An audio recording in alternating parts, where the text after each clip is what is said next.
So I have two experiences that I've had. Um, One's when I was younger, at my old house growing up. Across the street, there was always a house that when someone moved in, they only lived there for about a year. After a year, they'd move out. And me, myself, my brother, and my friend who lived to the left of me always wondered why growing up. So one day, coming back home from playing basketball at the local gym, it's myself, my brother, and my friend Sergio. And at that house where people constantly move out, there's a tree that sits directly in the front of it. It's a huge tree. And as we're walking home, we see like a faint glow coming from the bottom of the tree. And seeing as it's night, we just think, oh, it's just fireflies just flying around making light. So we're walking closer and closer until my friend stopped my brother and asked, "Do you see that?" And we all looked over there and we could see the faint silhouette of a little girl. We got closer because like, okay, it can't be happening. There's no such thing as ghosts. So we kept getting closer and closer, and you can see it's a little girl reading a book, just at the tree, sitting by the tree, reading a book. As we got closer, my house is further down from my friends, and so we have to pass the tree. As we pass the tree, we look over, and she looks up at us like real sharp, and she kind of didn't have facial features. Safe to say, me and my brother ran to our house and locked the door. And from that point on, for like 2 years, we refused to stay outside past midnight. We didn't want to go nowhere near that tree until we moved. That was the first one. The second one is tied to when my grandmother passed.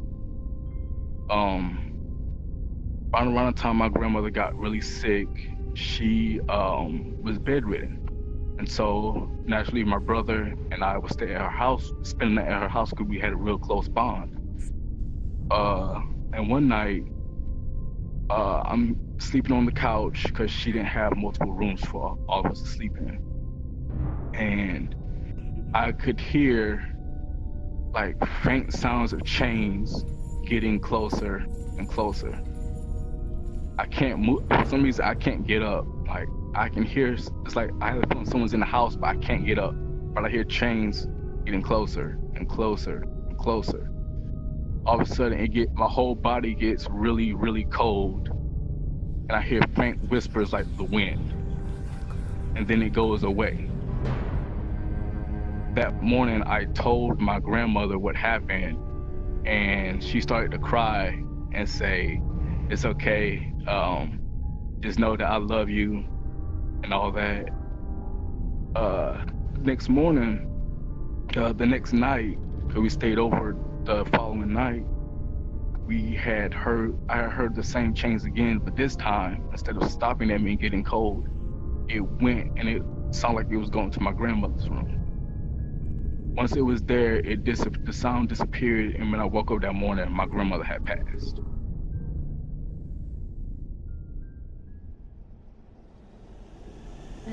I hallucinate different sort of things in my head when I sleep and when I'm awake in the middle of the day, but normally at the end of my bed or above me when I'm sleeping, and I open my eyes and I see a face with hollow eyes, no hair, and it's just a figure with a massive smile just growling at me, almost like it's plotting something or wanting to eat or kill me or something.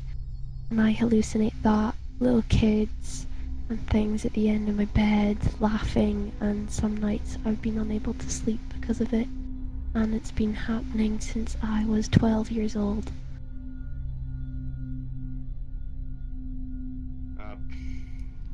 But there's this one. I can clearly remember it. It was one of my. It was this. Like, I thought I got used to sleep paralysis by then. You know, hearing things, seeing things, everything going wrong all of a sudden, and then you can't move. You see everything crawling towards you. This one was different though. This one, it was, I wake up and I can't move. I try looking around, I only see what's in my peripherals. Nothing. So I thought that this one is just a weird dream then. Then I just start, everything goes fuzzy. I hear screaming everywhere. I see something in the corner of the room. I don't know what it is. It's moving very slow towards me. Give me a sec. It was coming towards me. Remember that part. The screaming, it was like hearing static, but in the distance there was screams. Coming closer and closer. Just getting louder and louder, and there was more and more people every moment I was in there. Next thing I see, I look right in front of me. It's right there. I can still see its face. Unblinking eyes. It didn't look grotesque, but it didn't look right. It looked almost human, but it was off for some reason. Then I try my best to close my eyes and block out any of the sound I hear. I wake up in the morning. I look at myself because I'm used to seeing like scratch marks on my arm and stuff because like I guess it's my body thrashing around or something. Only thing I see is just a massive scratch right across where I saw the person. Like it was on my chest. All right, it was almost a gash. That's all you can remember from that night. Oh, God. My dad does this thing where he says that he has these like ghosts that follow him, and he likes to play the radio. And so we have a radio going on 24/7 in our house to deter the ghosts essentially. And I always thought that was insane.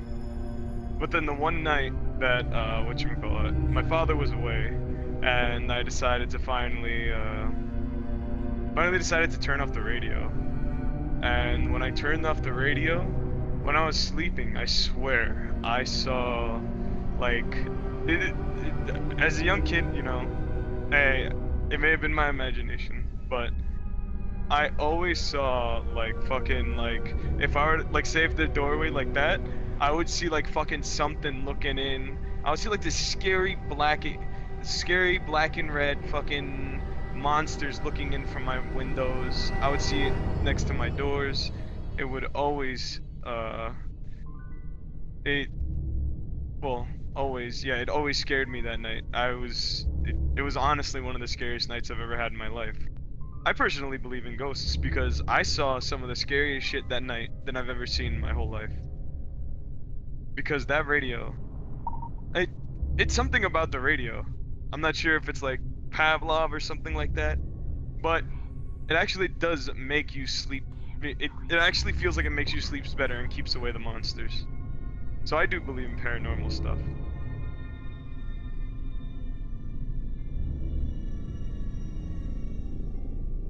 Back when I was a lot younger, I used to have really bad night terrors and nightmares to the point to where I ended up having to go to a doctor to try to get medicated for it. And it was during kind of like a rough time in my life that I ended up moving to Florida in the Everglades. I lived right next to a swamp. And at the time, they had gotten really bad, and I had my brother-in-law at the time wasn't really aware of the severity of it. So he told me this story about this it was like a Cherokee legend or some shit about this it was pretty much like a skinwalker kind of myth, and he told me about it, and of course my night terrors got exceedingly bad for like a solid week. but he was a fireman, so he was never there at night to see my reactions to this. And then he was known to dress up and put on these colored contacts and things like that to try to scare my nephews, his children. And this one night came around where I was trying to sleep in my room. I was the only one in the room, and my window faced the swamp. So while I was getting ready to go to bed, I was very groggy and very sleepy. I saw something moving around. I saw like the glowingness, and I just got terrified. And then throughout the night, when I went to go lay down, I heard tapping on my window. So I woke up and saw someone on the other side of my window. I couldn't really make out a whole lot. It was very dark. I remember kind of like jagged teeth, not particularly pointed. I remember there being a lack of lips, and just kind of like the eyes weren't like glowing red, but I could tell the color. So I immediately jumped up and just sprinted out of my room and to my mother, and was just shrieking at the top of my lungs. My mom, at the time, obviously starts throwing a conniption, yelling at my sister about where my brother-in-law is, and so on and so forth. Turns out that wasn't him. Turns out he was working at the time. So my sister called him up. He came down, and a bunch of other people came down and started going into the swamp and looking around, and so on and so forth. I recall when they went to go do this, one of the people that went looking, who was my brother-in-law's friend, had gone missing and didn't show up until the next morning. He, about a month after this had transpired, had actually committed suicide. And his wife had gone missing and just kind of ran off, and nobody knew where. So this had happened, and I had become terrified. I couldn't sleep, I couldn't eat. It had gotten very, very bad. So my mom had bought me a puppy, because one of our neighbors' dogs had puppies. And so I was given this little Rottweiler puppy. And ever since then, I always felt like something watching me. I could always feel like a chill. And whenever I would feel this, my dog would perk up, she would look around, she'd come snuggle with me, and that would get me to sleep. So fast forward, moved to Pennsylvania. This has continued ever since. I've always had this weird sensation of being watched whenever I try to sleep. Even when I moved, I couldn't ever shake it. Going to school became very difficult for a solid year of my life. I was sleeping for maybe 2 to 3 hours a night. And it was the same thing. The dog would always perk up. She would come snuggle me. She would come kind of check on me. But when I was in Pennsylvania, it got worse. There were times when I would get this feeling, and I would be woken up in the middle of the night with this cold chill running down my spine, and my dog flipping out and like attacking my window. And then I would wake up, I would look around, my dog would look at me and just kind of watch this window. This went on for a little bit, and then my dog got sick. My dog very quickly started to, I've always been very poor, so my mom didn't really have the money to take my dog to the vet. And I didn't really have the energy to go out like mowing lawns. I didn't know anybody that would pay me, so I could try to pay for this dog's vet visits. So my dog ended up dying of heartworms about a week thereafter. And I'm sorry, a little bit choked up. Okay, I recall my dog, whenever I came home from school, was waiting in front of my door, and kind of was just at my side all day. And I started to get that same feeling that night. I knew my dog didn't have like a whole lot of time left. And she had crawled up to my bed whenever I was going to go to bed, as per normal. I recall it being the first night I slept good. It had been like months and months since I actually like slept a solid 8 hours. And when I woke up, my dog had passed. So ever since then, that feeling had left me. I've never felt like something was following me. I haven't felt like, something was kind of watching me, like ever since that day. So I like to believe that that dog is just still kind of watching over me, and I haven't had a dog since. And that is my supernatural story. But I like to think I have a little guardian angel puppy out there somewhere.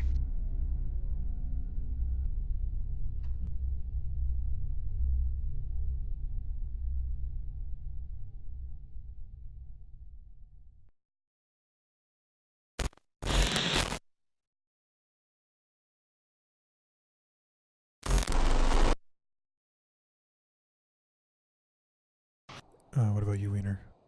You got any stories? Like supernatural? What? You got any supernatural stories? No. Oh, this one time, like I jerked off and nothing I came don't know out. what to do now. My friend invited me to go hang with them, but I'm like,